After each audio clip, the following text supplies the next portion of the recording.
오늘 본문 요한복음 16장의 배경은요, 아주 무거운 침묵이 흐르는 다락방 안에서의 이야기입니다. 예수님께서는 곧 제자들을 떠나 이제 하나님 말씀대로 인류의 모든 죄를 짊어지고 십자가를 선택하는 십자가 일을 가셔야만 해요. 지난 3년간 열심히 예수님을 따랐던 제자들의 마음은 걷잡을 수 없는 슬픔과 또 여러 가지 불안함, 깊은 두려움에 쌓여 있어요. 마치 마지막 이별을 고하시는 것 같은 예수님의 심상치 않으시는 말씀, 그리고 뭔가 불안한 일들이 금방 벌어질 것 같은 그런 두려운 분위기 속에서 제자들은 서로 얼굴만 바라보고 있을 뿐입니다. 그런 제자들을 향해서 예수님께서 안심하라 말씀을 하세요. 그들의 앞길을 가장 선하게 인도해 주신다고 말씀을 하십니다. 사랑하는 성도 여러분, 하나님의 능력의 손, 하나님의 그 놀라운 사랑의 손길이 우리의 삶을 언제나 지켜주시고 인도해 주시는 줄 믿으시기를 바랍니다. 지난주, 지지난주에 말씀드렸던 것처럼 하나님의 넓은 품으로 우리를 안아주셔요. 그리고 다윗의 고백을 들으시고 그의 인생을 새롭게 하신 것처럼 우리의 삶을 다시 시작해 하시고 다시 새롭게 하시는 하나님의 능력의 손길을 늘 의지하며 사시기를 축복합니다. 오늘 말씀을 통해서 우리의 삶 속에 여러 가지 염려, 근심, 걱정 속에 어떻게 하나님의 인도하심을 우리가 받을 수 있을지 오늘 깊이 깨닫는 시간 되셨으면 좋겠습니다. 첫 번째, 성령 하나님께서 우리를 인도하신다라는 거예요. 그 인도하심의 주체가 누구인가? 13절 제가 물죠. 그러나 진리의 성령이 오시면 그가 너희를 모든 진리 가운데로 인도하시리니 그가 스스로 말하지 않고 오직 들은 것을 말하며 장래 일을 너희에게 알리시리라. 여기서 인도하다라는 말의 원문은요, 우리가 쓰고 있는 내비게이션처럼 그냥 모든 삶의 길들을 오른쪽 왼쪽 그렇게 앞으로 유턴 기계적으로 안내를 말하는 게 아니에요. 마치 우리가 전혀 낯설고 먼 그런 타국에 갔을 때 우리의 모든 여정을 인도해 주는 아주 능숙하고 친절한 그런 가이드, 나의 손을 꼭 붙잡고 마지막 순간까지 늘 함께 할 수 있는 바로 그런 인도자의 그런 손길을 말합니다. 위험으로부터 나를 지키시고 또 필요한 것을 공급하며 인격적으로 나의 모든 것들을 책임지고 인도해 주시는 바로 그런 손길을 의미해요. 무엇보다도 여기서의 인도하심은 성령님만의 사역이 아닙니다. 오늘 본문을 가만히 보면 그가 스스로 말하지 않고 오직 들은 것을 말하며, 성령님께서 스스로 말하지 않는데요, 들은 것을 말한다라는 거예요. 이것은 성령님께서 결코 독단적으로 당신의 생각대로만 말씀하시는 것이 아니다라는 겁니다. 그렇다면 뭘 의미하는가? 바로 삼위일체 하나님에 대한 이야기예요. 성부, 성자, 성령, 하나님, 그 안에서 완벽한 소통과 연합 가운데서 우리의 앞길을 이끌어 주시더라라는 거죠. 여러분, 신학자들은 이 삼위일체 개념, 삼위일체 하나님의 신비로운 관계를 페리코레시스라는 아름다운 단어로 설명을 합니다. 한번 따라해 볼까요? 페리코레시스. 한 번 더요. 페리코레시스. 굉장히 좀 어려운 신학적인 용어인데 여러분 꼭 기억하지 않으셔도 돼요. 사실 페리라는 말은 무엇 둘레를 의미하는 전치사이고, 코레시스는 주위를 돌면서 춤춘다라는 그런 단어입니다. 강강수월래를 하는 것처럼 손을 잡고 그렇게 서로 친근함을 가지고 사랑의 마음을 가지고 서로 뱅글뱅글 돌면서 서로 간에 침투하고 서로 간에 소통하고 서로 간에 내주하는 바로 그런 개념입니다. 이 삼일체의 개념은 사실 인간적인 언어로 설명하거나 이해하기가 굉장히 어려운 그런 개념인데, 성부 하나님께서는 영원전부터 우리를 향한 구원의 계획을 갖고 계세요. 성자 예수님은 그 계획에 따라서 이 땅에 오셔서 십자가에 달려 죽으셨죠. 성령 하나님께서는 그 십자가의 의미, 그 놀라운 사랑을 날마다 깨닫게 하고 우리 안에 풍성한 은혜를 느끼게 하시는 거예요. 그 성령님이 성부 하나님의 가장 깊은 뜻을 잘 헤아리시고 그렇게 이해하십니다. 그 성령님께서 우리를 향하신 성자 예수님의 십자가의 사랑 마음을 가장 정확하게 아세요. 그래서 성령님이 성부, 성자, 성령 안에서 삼위일체 되시는 그분 안에서 우리의 삶을 무엇이 가장 최선인지 어디로 이끌어야 될지를 완벽하게 알고 계시고 인도하신다라는 거예요. 이 삼위일체 완벽한 관계를 통해서 우리의 삶을 가장 정확하게 인도해 주시는 거예요. 마치 우리가 어떤 내비게이션을 가지고 이렇게 나아갈 때 때로는 정말 3D의 모습으로 이렇게 나오기도 하겠죠. 어떤 모습으로 더 정확하게 나오기도 하겠죠. 근데 그뿐만이 아니에요. 오히려 드론을 띄워서 위에서 쫙 항공 촬영을 해요. 오히려 더 높은 인공위성을 통해서 우리의 모든 것들을 다 스캐닝을 하면서 모든 것들을 감찰하고 인도해 주는 것처럼, 우리가 인생의 어떤 모퉁이 앞에서 아니면 사거리 앞에서 방황하고 갈등을 할 때 성령 하나님께서는 가장 완전하게 가장 완벽한 모습으로, 그것도 인격적으로 부드러운 음성으로 우리에게 속삭이시고 인도해 주신다라는 거예요. 여러분이 성부 하나님의 능력과 그분의 계획을 신뢰하시며 사시기를 바라요. 성자 예수님의 십자가의 사랑을 늘 묵상하며 감사하며 사시기를 바라요. 그리고 성령 하나님의 가장 선하시고 완전하신 그 인도하심을 여러분 일상에서 늘 기대하며 사모하며 살았으면 좋겠어요. 그럴 때 삼위일체 되시는 하나님께서 우리의 삶을 가장 선하고 완전한 길로 인도해 주실 줄 믿습니다. 두 번째는요, 진리 가운데로 인도하신다라는 거예요. 인도하심의 방법입니다. 첫 번째는 인도하심, 누가 인도하시는가? 두 번째는 인도하심의 방법은 무엇인가? 자, 본문을 보면 그가 너희를 모든 진리 가운데로 인도하시리니, 자, 성령님께서 우리를 어떻게 인도하시냐면 진리 가운데로 인도하신다라는 거예요. 우리의 인생을 진리 가운데로 인도하신다. 여러분, 오늘날 이 시대를 포스트 모던 시대라고 부르죠. 포스트 모던 시대에 여러 가지 특징이 있지만 가장 두드러진 특징 중에 하나는 절대 진리를 부정한다라는 거예요. 절대적인 영원한 진리를 부정을 합니다. 너의 진리, 나의 진리, 너의 경험, 나의 경험 다 소중한 거지. 그러면서 모든 개념들을 다 상대화시켜 버립니다. 그리고 개인의 감정이나 그 경험을 오히려 중요하게 생각하고 표준으로 만들어 버려요. 여러분, 이런 시대 속에서 우리 크리스찬들도 때로는 방향 감각을 잃고 세속적 가치관 속에서 표류할 때가 있습니다. 이러할 때에 진리의 성령님께서는 우리를 진리 가운데로 인도하셔요. 시대적인 흐름이나 어떤 유행에 따라 변화되는 상대적인 진리가 아니고 어제나 오늘이나 영원토록 변함이 없으신 예수 그리스도의 진리로 우리들을 이끌어 주시더라라는 거죠. 여러분, 이 진리라는 것은 단순한 사실이나 정보가 아닙니다. 실제 그 본질 자체를 의미하는 거예요. 특별히 요한복음에서의 진리라는 것은 내가 곧 길이요 진리요 생명이다 말씀하셨던 예수 그리스도를 의미합니다. 따라서 성령님께서 우리를 진리 가운데로 인도하신다라는 것은 예수님 안으로 더 깊이 인도하신다라는 거예요.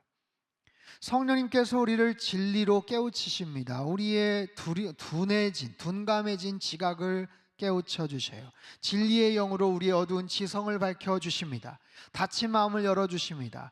마치 어두운 방에 불을 켜듯이 조명하셔서 우리를 눈을 뜨게 만들어 주시는 거예요. 여러분, 성령님께서 우리 안에 나타나셔서 진리의 빛을 비추실 때 놀라운 일들이 벌어집니다. 그 성령님의 인도하시면 모든 것들을 환하게 만들어 주셔요. 추상적이거나 모호하지 않습니다. 아주 구체적으로 우리의 삶을 이끌어 주셔요. 여러분, 사도행전에 보면 성령님의 역사 인도하심이 얼마나 많이 소개가 됩니까? 여러 가지 모습으로 성령의 능력을 주시고 복음을 전할 수 있는 힘과 기회들을 마련해 주시죠. 특별히 성령 충만했던 예수 그리스도의 제자들, 사도들, 하나님의 사람들에게 특별한 능력을 주셔서 복음 사역에 감당할 수 있는 모든 상황들을 이끌어 주셔요. 여러 가지 이야기들이 있지만 특별히 사도행전 8장에 보면 빌립 집사가 사마리아 땅에 가서 복음을 전합니다. 스데반 집사의 순교로 인해서 빌립 집사가 사실 상상하지도 못했던 사마리아 땅, 적대시하고 터부시했던 그 땅에 가서 복음을 전했는데 놀라운 부흥의 역사가 일어나죠. 한참 부흥을 하고 있으면 그곳에서 더 많은 사역을 하고 교회를 개척하면 되는 거예요. 근데 갑작스럽게 성령님께서 빌립 집사에게 너 광야로 내려가는 길에 빨리 가라 라고 명령하십니다. 이해할 수 없는 명령이에요. 근데 빌립 집사는 순종을 하죠. 그곳에 갔을 때 누구를 만납니까? 에디오피아 간다게 여왕의 국구 맡은 네시, 재정부 장관이었던 네시를 만납니다. 예루살렘에 가서 예배를 드리고 제사를 드리고 싶었지만 이방인이고 그리고 거세를 당한 고자라는 이유 때문에 들어가지 못했던 그 네시가 허탈한 마음에 덜컹거리는 마차에서 이사야서 53장 말씀을 그렇게 띄엄띄엄 보고 있었지만 당초 이해할 수가 없었어요. 그때 성령님께서 빌립에게 말씀하시죠. 마차에게 가까이 가라. 그리고 그 말씀의 의미들을 빌립 집사가 해석을 해줍니다. 설명을 해줍니다. 그때 이디오피아의 그 네시가 눈이 밝혀지는 거예요. 성령의 조명하심을 통해서 깨달아지는 거예요. 이 말씀의 의미가 무엇인지를 깨닫고 나서 기쁨 가운데 세례를 받고 기쁨과 구원의 은총을 가지고 본국으로 돌아갔다라는 이야기가 나와요. 여러분, 성령 하나님은 이처럼 우리를 가장 올바르게 가장 정확한 타이밍에 정확한 장소로 인도해 주시더라라는 거예요. 진리 가운데로 인도해 주셔요. 여러분, 하지만 우리는 살아가면서 진리가 아닌 거짓된 생각이나 육신의 어떤 정욕에 이끌릴 때가 있어요. 무엇이 옳은지 무엇이 틀린 것인지를 분명히 알면서도 내 안에 분명히 정리가 됐음에도 불구하고 나도 모르게 끌려가는 그런 부분들이 있더라는 거예요. 왜죠? 내 안에 죄의 DNA가 있어요. 내 안에 아담의 원죄, 죄된 DNA가 있어요. 마치 엄청난 자력을 가진 것이 내 안에 새겨져 있어요. 심기워져 있어요. 그래서 어느 쪽으로 가면 거기에 있는 쇠붙이들이 나한테 끌려오고 어느 쪽으로 가면 나도 모르게 그쪽으로 향하는 그런 나의 죄성이 있어요. 마치 영화에서 어떤 첩보원에게 무슨 이상한 칩을 몸에다가 이식을 시킨 것처럼 차라리 그것을 제거해버리면 좋은데 차라리 그것을 뽑아버리면 좋은데 그러지를 못하는 거예요. 우리 모두에게 그런 죄된 DNA, 죄성이 있어요. 그것이 더 활발하게 활동하지 못하도록 제어를 해야 돼요. 무엇으로? 성령님의 역사로, 성령님의 능력으로. 더 큰 에너지가 그것을 제압할 수 있도록 성령님 앞에 내 모든 것들을 내어드릴 때, 그렇지 않으면 나는 죄된 길로 자꾸만 가겠지만 그것을 능가하는 성령님의 능력으로 말미암아 우리를 진리 가운데로 인도해 주시더라라는 거예요. 예수 그리스도에게 더 가까이 가게 하시더라라는 거예요. 여러분, 우리의 인생이, 우리의 삶이 진리 가운데로 예수님 안으로 더 깊이 들어가면 그곳에서 하는 모든 선택이나 우리의 모든 결정 행동은요, 안심하셔도 돼요. 왠지 아십니까? 죄로부터 굉장히 멀리 떨어져 있기 때문에 그렇습니다. 그 중심부 안에서 내가 A를 택하냐 B를 택하냐 C를 택하냐 다 괜찮습니다. 결국에는 합력하여 선을 이루게 될 거예요. 그 모든 것들이 하나님께서 다 원하시는 결과로 나타나게 되더라라는 거예요. 이와 마찬가지입니다. 성령 하나님 우리를 인도하세요. 예수님에게로 또 진리 가운데로 더 깊이 인도하시는 그분. 사랑하는 성도 여러분, 우리가 진리 안에 거할 때 우리 안에 참된 자유함이 있어요. 너희가 진리를 알지니 그 진리가 너희를 자유케 하리라. 여러분, 자유케 되기를 원하십니까? 우리는 자유하셔야 돼요. 무엇으로부터? 우리를 속박하고 있는 모든 죄의 권세로부터 여러분 자유하시기를 바랍니다. 자유하셔야 돼요. 무엇으로부터? 모든 두려움과 염려로부터 여러분 자유하시기를 축복합니다. 세속적인 유혹과 가치관으로부터 자유를 얻고 올바른 인생을 살아가야 되는 거예요. 여러분의 삶 속에 날마다 성령의 조명하심 속에서 우리를 선하게 인도하시고 진리 가운데로 더 깊이 인도하시는 주님의 선하신 인도하심을 늘 경험하며 사시길 주님의 이름으로 축복합니다. 마지막 세 번째는 장래의 일을 알려주셔요. 이것은 인도하심의 결과죠. 첫 번째, 누가 인도하는가? 성부, 성자, 성령 삼위일체 되신 성령 하나님이 인도하세요. 두 번째, 인도의 방법은 뭔가? 진리 가운데로 인도하세요. 예수님에게로 인도하세요. 세 번째, 인도하심의 결과는 뭔가? 장래의 일을 알려주셔요. 우리 13절 말씀을 다시 한번 큰 소리로 읽겠습니다. 시작. 그러나 진리의 성령이 오시면 모든 진리 가운데로 인도하시리니 그가 스스로 말하지 않고 오직 들은 것을 말하며 장래일을 너희에게 알리시리라. 아멘.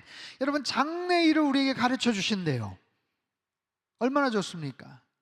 근데 이 말을 오해하시면 안 돼요. 무슨 점집에 가서 점을 치는 것처럼, 점쟁이 가서 나의 미래에 대해서 시시콜콜하게 물어보는 것처럼, 어느 대학에 갈 것인가? 무엇을 선택할 것인가? 누구랑 결혼할 것인가? 여러분, 그런 질문에 답해 주시겠다는 말이 아니에요.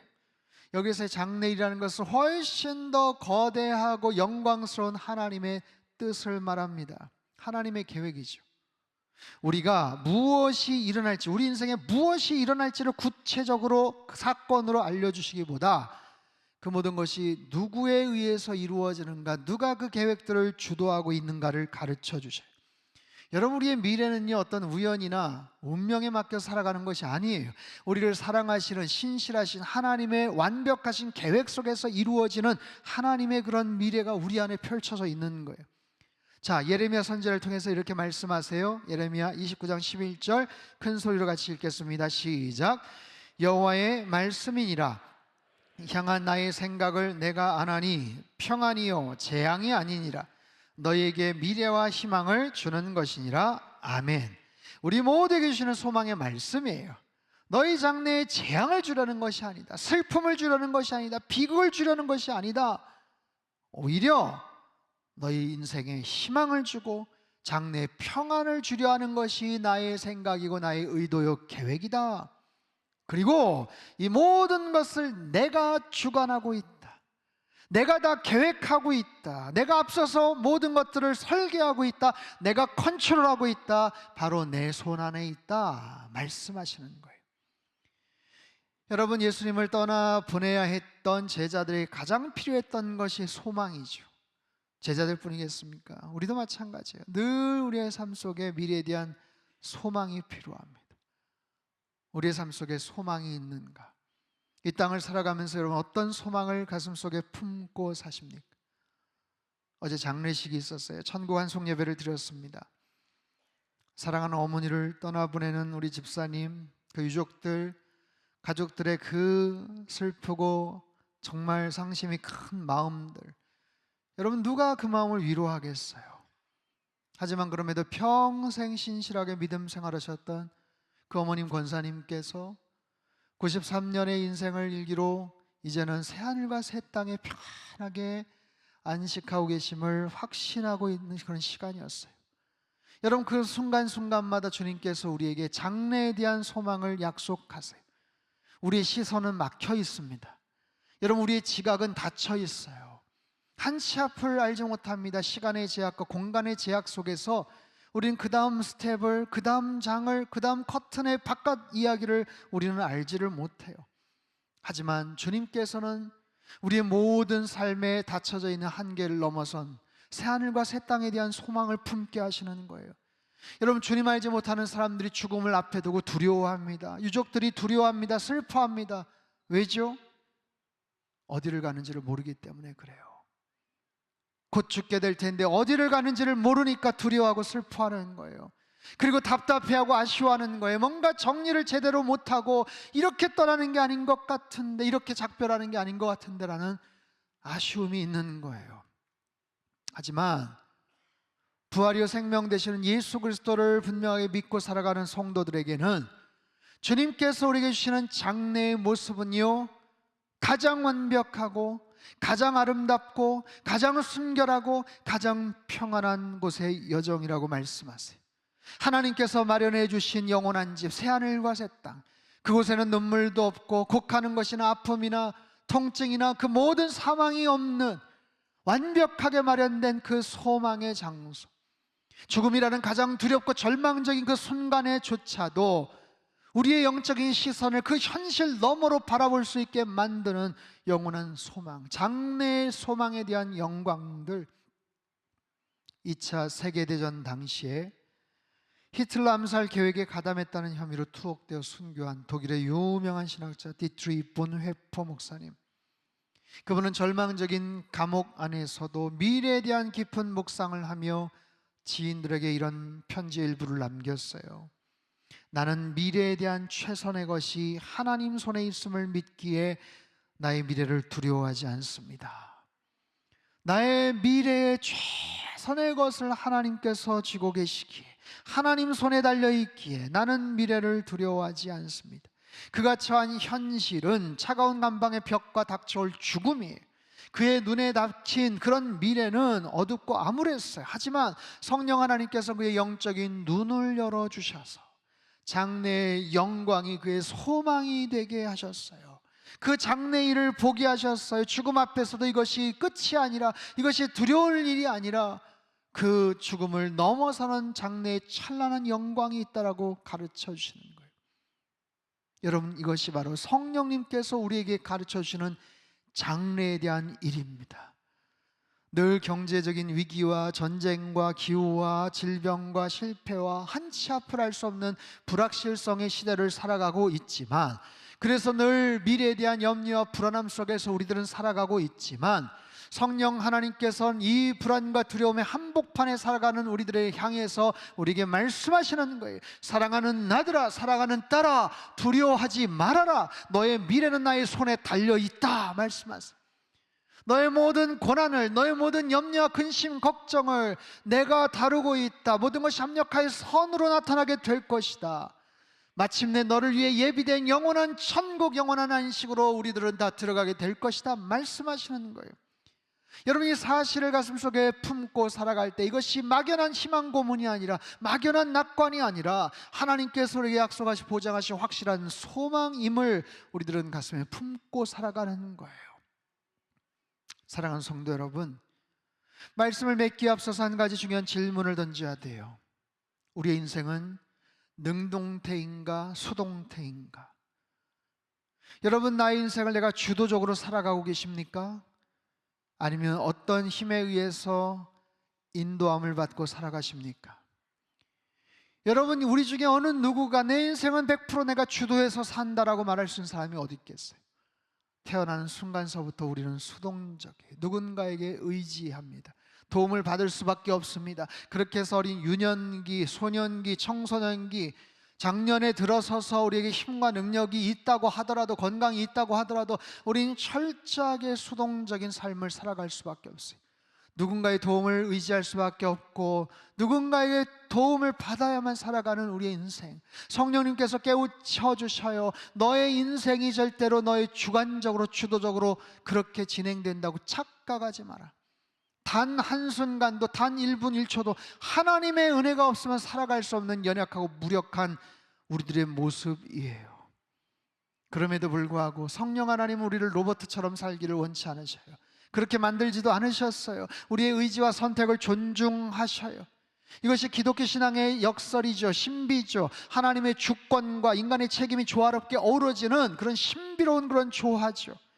우리가 성령님의 인도하심에 철저하게 순종할 때, 하나님의 주권을 철저하게 신뢰할 때, 내 고집과 혈기와 욕심을 다 내려놓을 때 오히려 그 안에서 우리는 자유를 누리게 돼요. 오히려 우리는 더 주도적으로, 창의적으로, 창조적으로 살아갈 수 있는 인생이 되더라라는 거예요. 여러분의 인생 가운데 여러 가지 근심, 걱정, 염려가 있습니까?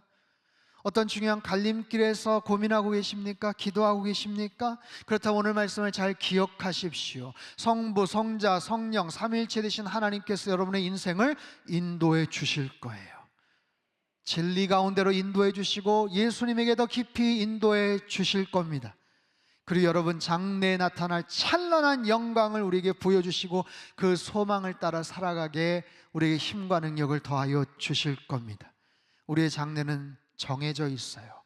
승리할 수밖에 없습니다. 합력하여 그분이 선을 이루어 주실 줄로 믿습니다. 새하늘과 새 땅으로 들어가게 될 줄로 믿습니다. 날마다의 삶 속에서 하나님의 귀한 손길을 느끼며 살아가시기를 주님의 이름으로 축복합니다. 언젠가 그 하늘나라 저 천국에 들어가서 주님께 우리는 고백하면 되는 거예요. 주님의 인도하심은 위대했고 가장 완벽하셨습니다. 감사합니다. 찬양합니다. 예배합니다. 여러분, 평생에 그런 아름다운 고백을 하며 살아가시기를 주님의 이름으로 축복합니다.